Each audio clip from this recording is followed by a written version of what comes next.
So picture this, a prosperous farmer who becomes George Washington's second in command. He suffers the single greatest American defeat of the entire Revolutionary War, and then in this just unbelievable reversal of fortune, he's the one who accepts the final British surrender at Yorktown.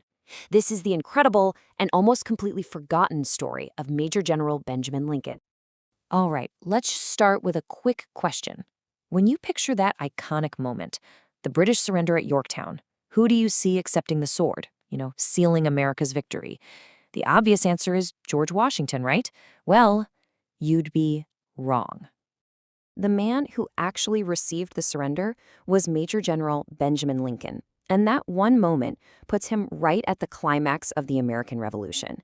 And yet, for most of us, his name is, well, it's basically lost to history. So let's change that.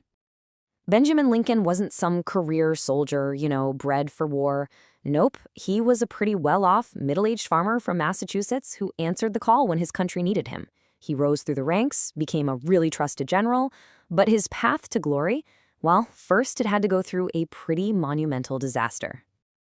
And that brings us to the absolute lowest point of Lincoln's career. It's 1780, the British have shifted their whole strategy south, and Lincoln gets tasked with defending the absolutely vital port city of Charleston, South Carolina. And the scale of the force he was commanding was just immense. Lincoln was responsible for over 5,000 American soldiers. That's a huge chunk of the entire Continental Army, all gathered in one place to defend this one city. And if you look at this map here, you can see the impossible situation Lincoln was in. The British, led by General Sir Henry Clinton, completely encircled the city. For more than a month, Lincoln's forces were trapped. Supplies were gone, there was no hope of escape, and he was forced to make an unthinkable choice.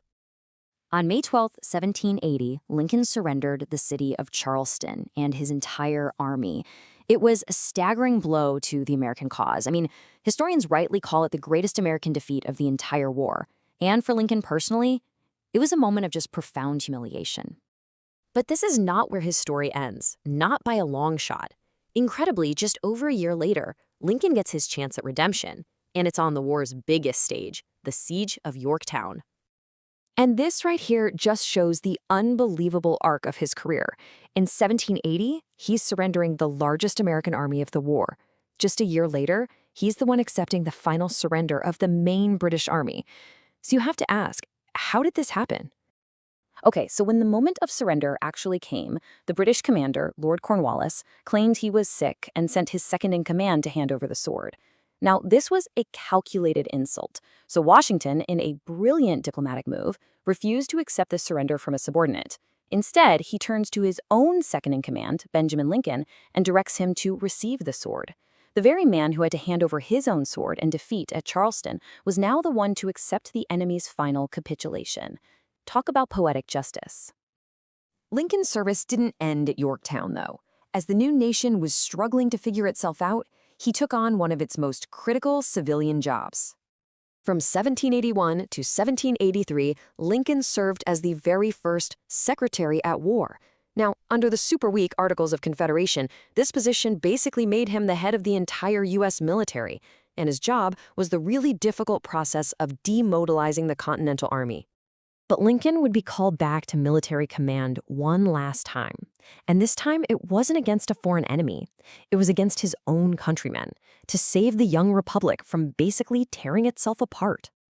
So, in 1786, Western Massachusetts just erupted. You had Revolutionary War veterans and farmers totally crushed by debt and high taxes, losing their land. They believed the new government was just as tyrannical as the old one, so they took up arms, shutting down courts in what became known as Shays' Rebellion. The national government, under the Articles of Confederation, was completely powerless to do anything. So, Benjamin Lincoln stepped in. He personally raised a private army funded by wealthy merchants. His campaign was incredibly fast and decisive. The key moment was this unbelievable forced march through a blizzard to surprise the main rebel force at Petersham, scattering them and ending the uprising in a single blow. Now, this rebellion terrified some of the founders, but not all of them. Thomas Jefferson, who was watching all this from Paris, actually saw it as a healthy, maybe even necessary event. He famously wrote that the tree of liberty must be refreshed with rebellion, seeing it as a way for citizens to keep their government in check.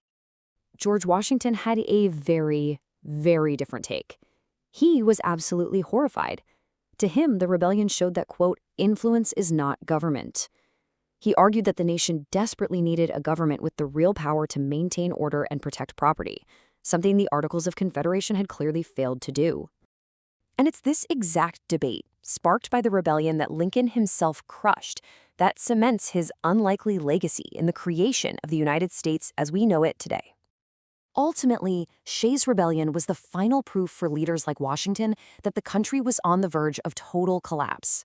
The sight of a state needing a private army to put down a tax revolt created this huge, urgent push to scrap the Articles of Confederation, and this led directly to the Constitutional Convention in Philadelphia, and of course, the birth of the U.S. Constitution. And so we're left at this question, from the humiliation at Charleston to the redemption at Yorktown, from leading the post-war army to saving the Republic from internal collapse, Benjamin Lincoln was there at every single turn. So why has a man so central to the creation of the United States become basically a footnote in its history? It's a question worth thinking about.